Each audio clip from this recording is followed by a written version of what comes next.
Hello and very warm welcome to all of you. मैं हूं योगेश कुमावत। स्वागत है हमारे एक और फ्रेश वीडियो में। लुक, आप पिछले 1-2 सालों में देखो तो पाकिस्तान और बांग्लादेश में इनके जनरल, आर्मी ऑफिशियल और वेरियस और इम्पोर्टेंट लीडर एक दूसरे के कंट्री में लगातार विजिट कर रहे हैं। अब यहां पर क्या हुआ है, सब कुछ समझाता हूं एकदम सिंपल लैंग्वेज में।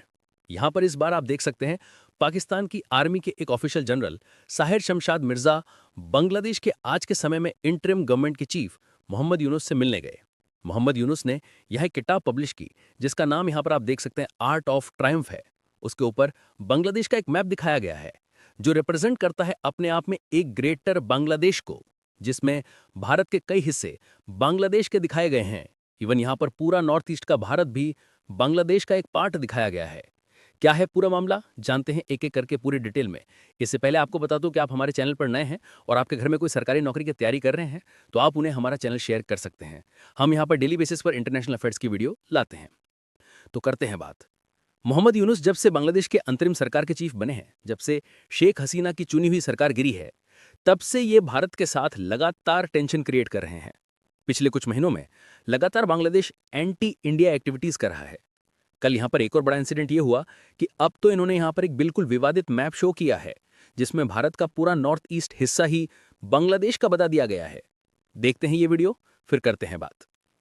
यहाँ पर देखिए ये वीडियो, ये इस तरह की वीडियो लगातार वहाँ के सोशल मीडिया पर सर्कुलेट की जा रही है कि किस तरह हम बांग्लादेश को एक ग्रेटर बांग्लादेश बनाएंगे, किस तरह से ये भारत की लैंड को कब्जा करने का सोच रहे हैं।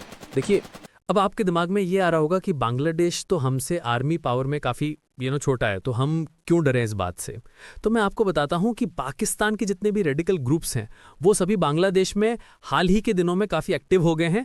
लगातार आपको पता हो तो बांग्लादेश के ही कई एक्स आर्मी ऑफिसर और बांग्लादेश के कई मिनिस्टर्स लगातार भारत के सेंटिमेंट को हर्ट कर रहे हैं। अभी कुछ दिनों पहले ही बांग्लादेश के किसी आर्मी ऑफिशियल ने यह भी कहा था कि जी हम भारत से नॉर्थ ईस्ट भारत की चिकन नेक कही जाने वाली ये सिल्लीगुड़ी कॉरिडोर को भारत से कट कर देंगे। यहाँ इस कॉरिडोर के नज़दीक चीन की मदद से बांग्लादेश अपना आर्मी कैंप भी स्टैब्लिश कर रहा है। क्या हम इस बात को इग्नोर कर सकते हैं? ये सवाल अपने आप से भी पूछना चाहिए। तो इसके रिगार्डिंग अभी ये सवाल हमारी संसद की राज्यसभा में भी ये सवाल कांग्रेस पार्टी की तरफ से यहाँ पर आप देख पाओगे श्री रणदीप सिंह सुरजेवाला ने ये क्वेश्चन उठाया है कि क्या भारत सरकार इस बारे में अवेयर है कि टर्किश रेडिकल ग्रुप्स के द्वारा बांग्लादेश में एंटी इंडिया एक्टिविटीज हो रही है, भारत सरकार का इस पर क्या स्टांस है। तो विदेश मंत्रालय के द्वारा एक प्रॉपर जवाब यहाँ पर दिया गया है जो मैं आपको पढ़ के सुनाता हूँ, यहाँ आप देख सकते हैं। तो कि रणदीप सिंह सुरजेवाला के सवाल का जवाब है कि हाँ, भारत सरकार इस समय पूरी अवेयर है कि करंट बांग्लादेश में क्या हो रहा है। आगे यहाँ बताया गया कि ढाका में एक इस्लामिस्ट ग्रुप है जिसका नाम सल्तनत ए बांग्ला है, जिसे एक Turkish NGO Turkish youth federation का सपोर्ट है, जिसकी वजह से ये सो कॉल्ड ग्रेटर बांग्लादेश का नक्शा दिखाया जा रहा है। दोस्तों, मेरा यह मानना है कि जब तक बांग्लादेश में मोहम्मद यूनुस की सरकार है तब तक भारत को बांग्लादेश के रिश्ते इम्प्रूव नहीं हो सकते, क्योंकि आपने देखा होगा कि बांग्लादेश भारत के अदानी ग्रुप का बकाया बिजली का जो बिल है वो भी पेमेंट कर नहीं रहा है। वेरियस और इश्यूज इस समय हमारे बांग्लादेश के साथ चल रहे हैं क्योंकि इस वक्त मोहम्मद यूनुस को भी कंप्लीट सपोर्ट है अमेरिकन गवर्नमेंट का। तो आप सोच सकते हो चीजें कहां से कहां जुड़ सकती हैं। लुक, इस तरह के इश्यूज इंडिया की मेन स्ट्रीम मीडिया इतना ज्यादा कवर कर नहीं रही है। ये कोई छोटी बात नहीं है दोस्तों कि एक कंट्री दूसरी कंट्री का मैप इस तरह से शो करे, वो भी उस कंट्री के साथ मिलकर जिसके साथ भारत की लगातार वॉर हो रही है। बांग्लादेश के इस इशू में भी यही है कि भारत सरकार इस पर कोई बड़ा स्टांस शो नहीं कर रही है। इस पर अभी कुछ आर्टिकल पब्लिश होना शुरू हुए हैं, ये आप यहाँ देख सकते हो। कुछ मीडिया आउटलेट ने इस इशू को रेज भी किया है। अब भारत की तरफ से इस पर क्या कुछ हो सकता है? क्या कोई मिलिट्री एक्शन लेना चाहिए? क्या बांग्लादेश को कंप्लीट सपोर्ट देना भारत को बंद कर देना चाहिए? तो वेट, मैं यहां बता देना चाहता हूं कि बांग्लादेश जिस रास्ते पर चल पड़ा है वो उसके लिए बहुत ही गलत साबित होगा आगे चलकर। क्योंकि आप खुद देखिए, जिस भारत ने पाकिस्तान से बांग्लादेश को आज़ाद करवाया था 1971 में, भारत ही वो पहला देश था जिसने बांग्लादेश को एज अ कंट्री मान्यता दी थी। भारत की वजह से ही वहां कई डेवलपमेंट प्रोजेक्ट स्टार्ट हुए थे। अब वही बांग्लादेश भारत के खिलाफ जाकर उसी पाकिस्तान की गोद में बैठ रहा है जिस पाकिस्तान ने बांग्लादेश में 1971 में एक ह्यूज स्केल पर जीनोसाइड किया था।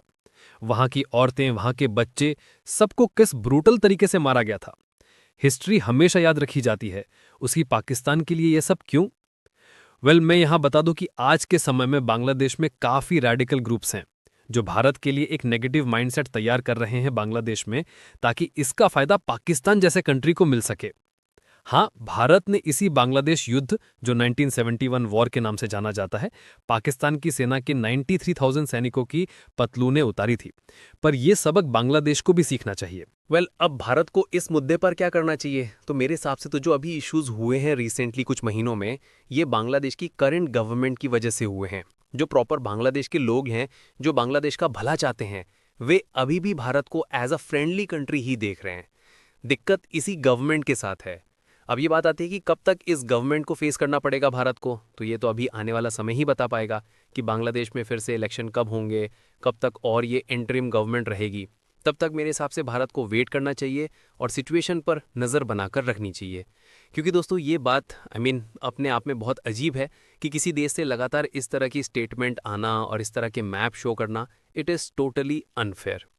मोहम्मद यूनुस जब चीन गए थे, तब भी वहाँ एक बयान में उन्होंने कहा था कि जी हम इंडियन ओशन के गार्डियन हैं, हम वहाँ एक सुपर पावर हैं। उसके बाद ऑब्वियस भारत की ओर से एक प्रॉपर जवाब गया था कि नहीं, आप नहीं हैं गार्डियन, भारतीय नेवी है इंडियन ओशन की गार्डियन। पर दोस्तों वो कहावत है ना कि पड़ोसी नहीं बदले जा सकते हैं। तो देखिए, भारत के पड़ोसी देशों से लगातार हमारे रिलेशन खराब होते जा रहे हैं। इधर बांग्लादेश, इधर चीन और इधर पाकिस्तान से तो खैर उम्मीद भी क्या की जा सकती है। अभी इससे रिलेटेड और इंटरेस्टिंग डेवलपमेंट होगी। दोस्तों, आपकी इन सब में क्या है राय, मैं ज़रूर जानना चाहूँगा। तो अपने ओपिनियन ज़रूर बताइएगा हमें नीचे कमेंट बॉक्स में। तो चलते हैं दोस्तों, मिलते हैं एक और फ्रेश वीडियो में।